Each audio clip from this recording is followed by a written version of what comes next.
Welcome back. We have Hillary Schneider returning to the show. She joins us from Epona Rise Retreats, which she is the founder of. It's located in the hills of Heffley Creek. Yes. Welcome back. Thank you for having me back. Yes. Yeah. So tell us a little bit, for people who don't know Epona Rise Retreats, what is it all about? Yeah, so we have sort of a dual purpose facility.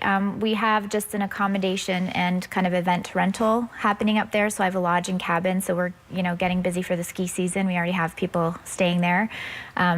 Up for Sun Peaks, and then I sort of run retreats using horses, focusing on kind of leadership development and personal growth. So that's what I run out of the facility. Okay. Yeah. Tell us a little bit about these horses. Yeah, so we have 19, and the majority of them are sort of rescues coming to me looking for retirement homes, or they're certain circumstances, either neglect or they have injuries and they're just not rideable anymore. So I come and I give them a kind of second purpose and home up at my place. But it's a dual benefit because they get Yes. to have a nice retirement, so to speak, but the Yes. people that come to visit them also get a huge amount out of that experience as well, being around the horses. Absolutely, yeah. So, and then the horses have a purpose too. So I'm kind of giving people an opportunity to get to know horses in a different way and just see how they, help us work through things that we are working through things in our lives. Yeah. Which brings us to the current story that we're going to tell you about a horse named Tony.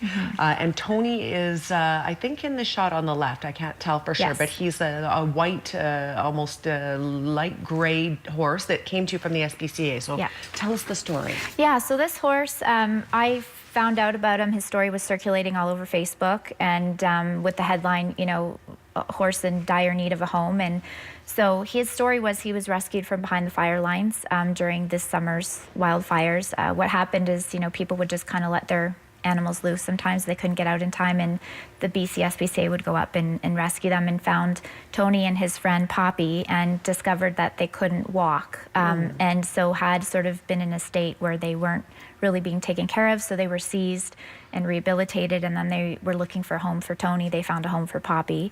And so people tagged me multiple times in his story on Facebook, and I kind of took a look at him and read about him and felt that he would be a good fit for us, and kind of felt a connection to him. And so we reached out to the SPCA, and they approved us as his adopters. And so here he is. How long has he been with you then, since the end of the summer? No, he came actually November 12th. So he was kind of seized, and he needed a few months just to be rehabilitated and have care. So and then we heard about it at the end of October, and so we've had him for about a little bit over 2 weeks now. Yeah. He needed to have his hooves worked on quite a bit, yes? Yeah. So he hadn't kind of had his feet taken care of, and so there were some issues there. So he had to have that, dealt with before he was able to go to a new home.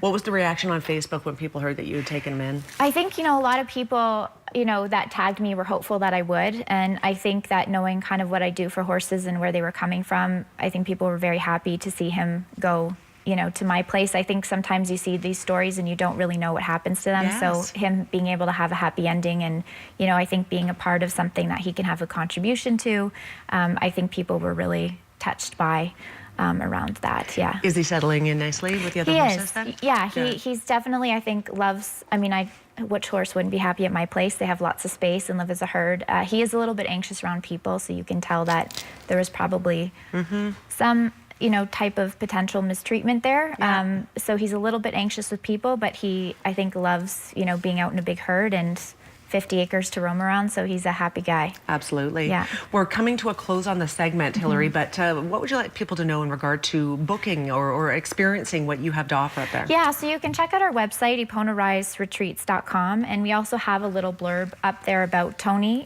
because his story was kind of widely circulated, and so if people want to sort of learn more and be part of sponsoring him at the ranch, they can do that, and then they can kind of book and see what we have going on there through the website. All of our kind of bookings do go back to the horses and the rescues that we have here. Absolutely. Yeah. All right. You're doing some great work for our community and for our animals, the horses. I think it's fantastic. Hillary, thank you for being here. Thank you so much. Yeah, so welcome.